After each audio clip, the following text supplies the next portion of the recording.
So today we're going to answer a pretty simple question, and that is Fade any good? And the way we're going to take a look at that is by going through the stats on each map and showing some clips as well from pro games. And these stats have been taken since Fade was introduced, obviously, into the VCT across all regions of VCT. Just a ton of games were analyzed for this data set. And so basically this is pretty much every tier 1 game of Fade that has been played in the pro scene. So let's take a look at that. And so start with Ascent. Let's start with the games played. So 36 games of Fade have been played so far on just Ascent. That comes to an overall pick rate of 30% across all the Ascent games. Her win percentage is 58.33%, 21 out of 36, which is pretty good, right? That's nice. Obviously, like 50 being the average, like 21 out of 36, that's pretty good. And then these are non-mirror. So NM stands for non-mirror games. A non-mirror game is where one team is picking Fade, the other team has not picked Fade. So this is a good way of seeing, like, obviously if one team keeps picking one agent and it keeps beating teams that aren't picking that agent, then that means that agent, is probably pretty good on that map. And so non-mirror games played 18, and you can see the non-mirror win rate here overall is 12 out of 18, which again, 2/3 of your games being won here by Fade when, one team picks Fade and the other doesn't. That's pretty good. That probably means that really more teams should be picking Fade overall, even though she does have a decent pick rate overall. 30% is quite high. But, this kind of says like, maybe we should be picking Fade more. And then rounds played on Ascent. We have 657. Round win percentage is 54, 357 rounds. And I will just quickly say about round win rate. What it's here for is to kind of tell us, like, are you winning and, are you just barely scraping by with your wins and you're actually, not, the win rate can be a bit deceiving, or are you dominating with your wins, right? That's what the round win rate is trying to tell us here. But this round win rate number will almost never be like super high. It's never going to be like above even like 65 really once the data set gets to a certain amount, because obviously most games will end like 13-8, 13-10, 13-11, right? Most games are pretty close, like very few are like complete blowouts. So this round win rate is never going to be like super crazy high, right? So keep that in mind. The 54 is actually a very healthy number. So and then non-mirror rounds played is 354, and the non-mirror round win rate is 55.37 with 196 rounds, which again is really, really healthy. This means basically when one team picks Fade and the other team doesn't pick Fade, the team that picks Fade is winning 13 rounds for every 10.5 rounds that the team that hasn't picked Fade has picked. So that is obviously really quite good. And then we also have the most played comp here as well, which was kind of the default comp, with the Fade, Omen, Killjoy, and KO. This would normally be a Sova, so it's basically just replacing Sova for Fade. And you see that this was played 5 times with winning 4 out of 5 and having a very healthy round win rate as well of 63.54. So a very strong comp on the whole. Is just the normal one, but replace Sova with Fade. So that kind of goes to show that Fade, does have a place on Ascent, I think. And so now let's take a look at a clip to see how we might use Fade on Ascent. And so for our clip here on Ascent, we're going to take a look at FPX versus G2, FPX and Xiao, who probably is the best Fade player at the moment, Xiao. He's playing here, attacking on Ascent towards this A site. So let's take a look. It starts with this. This is a C's lineup into a KO molly. And look at Nookie here. He gets caught by the C's. They also then Fade ult in onto the site as well. But you can see he dies to the KO nade. Beautiful little double lineup there. And I think that again is a good example of how Fade is used. We can see we get the Fade ult coming in towards A site as well. That tells them that there's no one there. So then they end up coming in onto the site. Put the Sage Wall up, the KO knife in. They're even going to send a Sage Slow here towards Heaven as well. Artist is going to jump up with that. They actually sent a Prowler here to Avova. That's what's blinded him towards Short to push him back a bit. And then they just get control of the site. They get the spike down. Really nice little Fade round. And I think that, again, we see kind of the first instance of Fade. And I think how you need to use Fade in a sense is she's a very combo heavy agent, I think, whether it's comboing with her own utility or whether it's comboing with other things like we saw there with the KO nade. And she is also pretty lineup heavy. I think if, you don't have those lineups, if you aren't a bit of a nerd, then Fade probably won't be working as well for you as, she could be. But yeah, we see there from Xiao, like, just an insane little double lineup. And then even this Prowler that goes a long way and eventually blinds Meadow here at the end to get them that last kill. Really, really nice from Xiao there on FPX. And now it's come to Bind, and we see that on Bind there isn't as quite high numbers as there is on Ascent. Only 13 games played with a 19.12% pick rate overall. 7 of those 13 were wins though, and 11 of those were non-mirror games, and well, Fade won 6 of those non-mirror games. So not quite to the level of Ascent. You see that the pick rate is a bit lower. Overall, the wins aren't quite as high either, perhaps, for Fade on this map. Obviously, still a bit of a small sample size here on Bind. Not too many teams going for it. In terms of rounds, again, we have 253 rounds played, and you see the round win rate is okay, you know, 51.38, obviously just above 50%, as you would kind of expect for this kind of win rate as well. Non-mirror rounds played, 213, and again, a similar, slightly higher non-mirror round win rate of 51.64. Again, nothing crazy, and this was actually the most played comp, and this is something that I think we'll see that's pretty similar across most Fade comps, is that no one can agree what comp to actually put Fade in. There's a lot of different disagreements. Of the 13 games played, this was the only comp to have 2 games. You know, there was just a ton of 1-game comps. So, you know, people are still figuring out where Fade fits best with some other things. But this was the most played comp, which is the Astra Viper Sky Rays Fade. You know, these 4, you know, I mean, maybe Brim would be here, but okay, Astra for Brim. These 3 are pretty normal on Bind, and then you just add in the Fade as well. You know, nothing too crazy, I guess, but you see they won their 2 games with it, and the round win rate as well was doing pretty well. And for our clip here on Bind, of course, we have to watch Paper Rex, who are actually the team that are playing Fade the most, but we know Paper Rex love to just change up their lineup. So let's take a look at this game, which happened very recently, actually, and take a look at how they use Fade in this round. So our Fade is here, and they're going to send a Prowler towards short, and they're going to try and get fast in here towards Shower as well. But as we can see here, Jing actually gets Astra suck there and can't really progress. But what they're going to do here, this is just a really cool round from Paper Rex. You know, as we might expect from them, just a super cool round in every single way.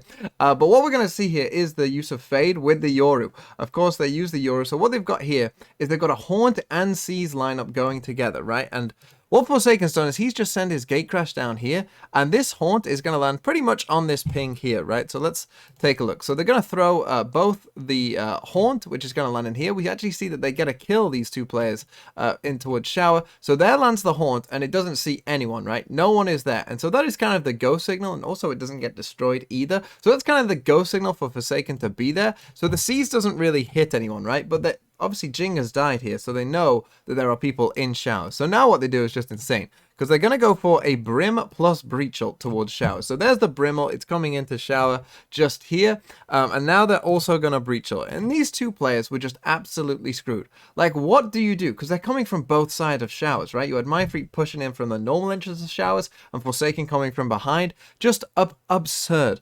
Just a really, really cool round. And then Bankai finds this little ratty angle here, and he's going to get that next kill as well. End up in a 4v2. Really, really nice round. And they use that Fade Haunt plus Seize combo really, really well, because if it does scan someone and there's someone playing close to that, like the Seize landing right after it is really quite a cool idea, I think. And I think that this comp in particular, when we look at the Paper X comp that they're playing here, works really well. Forsaken, of course, gets that next kill as well, and this is just really quite fun, because they're going to send another Fade Haunt in towards this chamber, and you see he gets revealed as well. They then send a Breach Stun in towards him as well, get the Aftershock in there.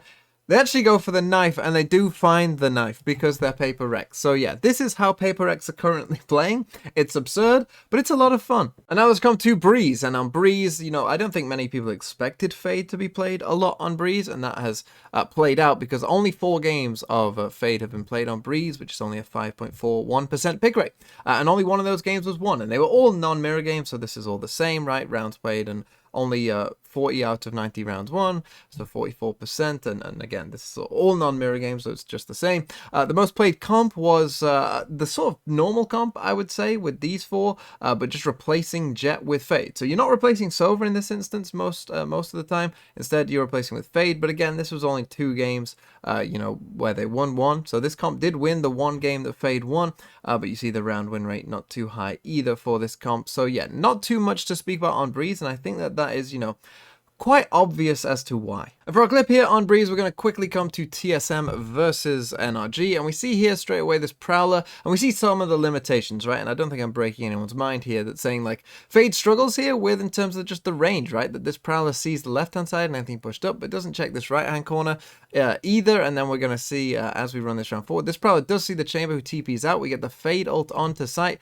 but you can see again that these two players are perfectly defending the site, but just aren't caught by the Fade ult either. Then we're going to get a Fade Haunt in here as well. And you just see that this Fade utility on Breeze, you know, it just doesn't maybe find it enough, right? The range on Breeze, just it's too big of a map for Fade really to make use of. Although, I will say, there is a really cool little bit of Fade utility on in this round a bit later on, which we're about to see, because as the two TSM players come in onto the site here, Rossi and GMD, we're going to see this really cool little C's into Shock Dart combo. That was really cool, but that was pretty much the best that they ever found with the Fade on this map, and there was a lot of use of like the Prowlers that just weren't really finding that much because the map is just too big. And now we come to Fracture, where there was only 3 games of Fade played, a 5% pick rate.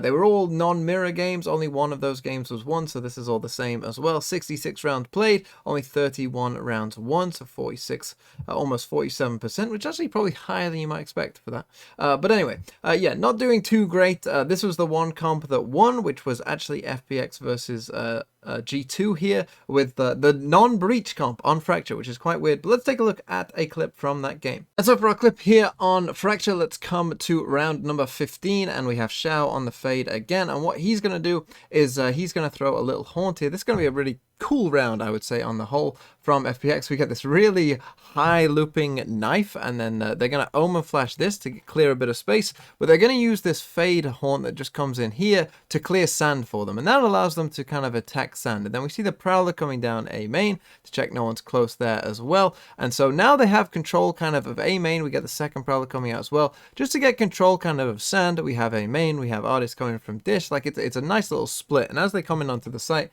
they actually manage to find the first kill, and this is their bonus round as well, so they actually don't even have great guns, but they get it onto the site really nice, and they're pressuring from 3 different angles. We see this KO nade coming here as well. Actually get a bit unlucky with the timing, that smoke fading there, but Artist is able to trade 1 kill out. We end up in a 3v3. Xiao hits a shot because he's Xiao. In fact, he's going to hit this next one as well because he's Xiao as well. And so, yeah, he gets 2 there and kind of, you know, helps them win the round. But they're still against Nuki, you know, who could easily win this. He is Nuki as well. So this one was still very winnable for G2. But we get the Fade ult, and you just see, like, Nuki, because he can't hear anymore, you know, that does create problems where he feels like he knows where both these players are, but, you know, he can't hear them, right? They could be running around. They could be doing a lot of things. And so he ends up looking back and forth, and Artist eventually manages to find that kill. And now let's come to Haven, where there was 17 games played, which is about a 20% pick rate. So, you know, okay. Nothing special, but okay. The win rate was pretty good, though. 11 of 17 games won overall, and 15 of the 17 games were actually non-mirror games. So there's only 1 game where both teams picked Fade. And 10 of those were won. So we're winning 2/3 of our non-mirror games overall here. So doing pretty well on the whole on Haven as well. Seems like another map where maybe, you know, this is justifying a higher pick rate overall. Of the rounds played, there was 338, and again, a very healthy 190 were won, 56.21%, and 296 non-mirror rounds, and yeah, 57.09 rounds won overall. This is really quite good. This is, again, like averaging a 13-10 win when one team picks Fade and the other doesn't. And the most played comp was this one, and this comp has been played 3 times. It won 100% of the time, and its round win rate was pretty absurdly high as well, above, you know, 73%, 73.5%. That is pretty absurd on the whole.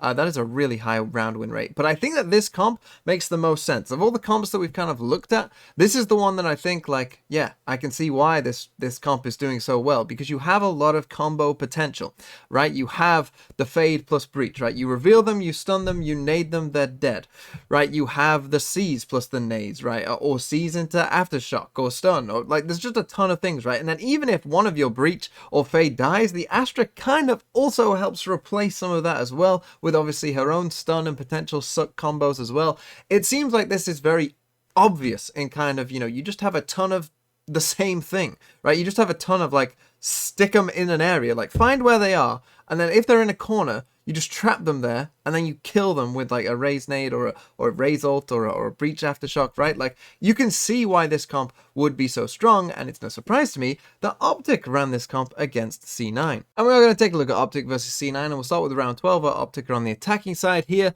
and what they're going to do, obviously to try and avoid this early breach stun, is they're going to blast back out, but they're also going to send a Prowler to push them back from short. Okay, and so they take this early A main control. They stop C9 from being able to push them with that Fade Prowler, and then we're going to see a really nice little use of the second Fade Prowler as well here from Crashies, because he's going to catch Vanity trying to walk up, who then has to shoot the Prowler, and then they send an Aftershock in there towards him as he's retreating as well, and he swings and gets the kill. He does get traded, but again, you start to see some of the potential there of using these Prowlers as kind of almost like a Sky ult in a way there, you know, where you use it to swing off. And the second little thing I want to show you is in round 17, where they did this quite often. In this round, it doesn't really find too much because C9 aren't in A main. But if C9 did want to start early in A main, look, we've got the breach stun in here, and then we're also going to get the C's plus the raise nade, right? Like, it does make sense. You can start to see some of the potential combos that you can do with those three agents in particular, and then Astra is just kind of like an added benefit bonus, like, you know, that can also potentially help with these kind of plans. And I do think that, you know, we will start to see more of this kind of stuff because it just kind of makes sense. And then we come to Icebox, which is a map I don't think a lot of people saw a lot of Fade being played on, but actually she's been picked by quite a few different teams here, representing 17 games and a 16% or so pick rate overall on Icebox. An okay win rate, right? She's won 9, lost 8, and then the non-mirror games, which are 11, she's won 6 and lost 5. Like, you know, okay, nothing like crazy, but, you know, she's okay. It's not like she's a troll pick or anything. She's doing fine. Rounds played 332 and winning 173. Considering the win rate, I think that this round win rate is probably a little higher than you might expect overall. It's perhaps suggesting that Fade is, you know, doing okay on this map again. Non-mirror rounds is 210, and as you see here, right, like 6 and 5 in those games, but actually the non-mirror round win rate is pretty convincing that Fade is, you know, kind of winning big and losing small. You know, that when they win by quite a lot. When they lose, it's quite close. So that potentially suggests that Fade is actually pretty good. And this was the most played comp in 4 games, which won 2, lost 2, but actually didn't do too well. This is with the KO in there as well. Viper, Sage, Chamber, pretty normal picks. And so this was the most picked comp. And then for a clip here on Icebox, we're going to come to Oglu versus Ascent, where we're in a 3v2, and Destrian, who's on our Fade, just got rezzed. But actually, we end up in a 2v1 because Vac finds those 2 kills, but he's able to trade it back. But this is just a super cool round where he sends in the Fade ult, Vac gets caught by it, and so then he sends in the Prowler, Vac shoots it.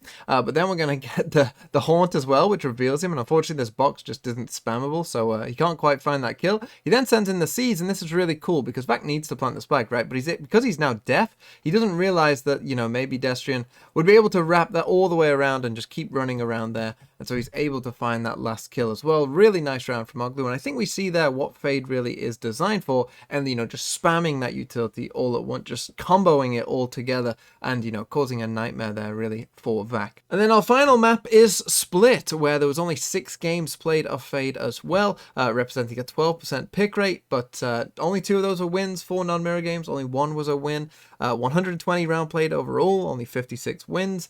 You know, not looking too great really on Split. I mean, the non-mirror win percentage is really quite bad indeed. This is probably the worst we've seen of Fade so far, I would say. And so this is quite a bit weird because I think a lot of people expected Fade might be okay on Split. The comp that won though, one of the comps that won, this comp, which is again the Astra Raise Fade. Like, you know, you can see that would be pretty good. The Chamber in there as well, and then instead of a breach we have the KO. So that's our most played comp, and let's take a look at our clip. But our clip here will come from Big versus Team Liquid. I'm sure some of you will have seen this clip before, but actually what's happened, let me give some context to earlier in the round, because we've actually sent 2 Prowlers here towards A, and the first one pushed the Cypher back, and the second one broke the Cypher trip, and that has allowed this Raise to get back here. So that was kind of one of the early advantages from this Fade, but now the Fade is going to win them the round in the most peculiar of ways, because as Liquid start to come in onto the site, you see there's only 12 seconds left, and we sent out the Fade Seas, and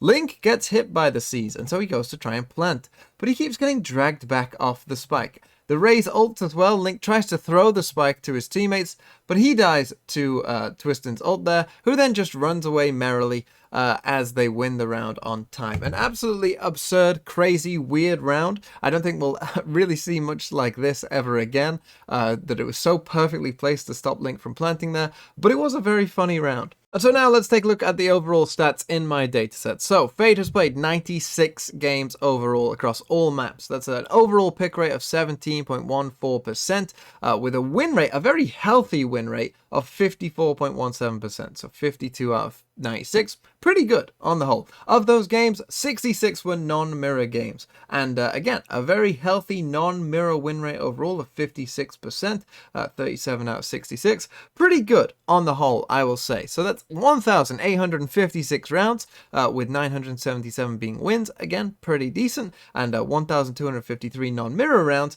and a really decent non-mirror round win percentage. Now, I think a lot of people will put that down to, people aren't used to the Fade haunts yet. They don't know where they're going to land, or, where they should be looking to shoot them and things like that, right? And that might be true, that as this goes on, people might get more used to playing against Fade and, learn how to play against it. However, I will say, from what I've seen of a lot of teams picking Fade, I don't think a lot of teams are using Fade that well, right? We saw that first FPX clip on Ascent where we got those combo lineups and whatnot, and we saw it from Paper X as well.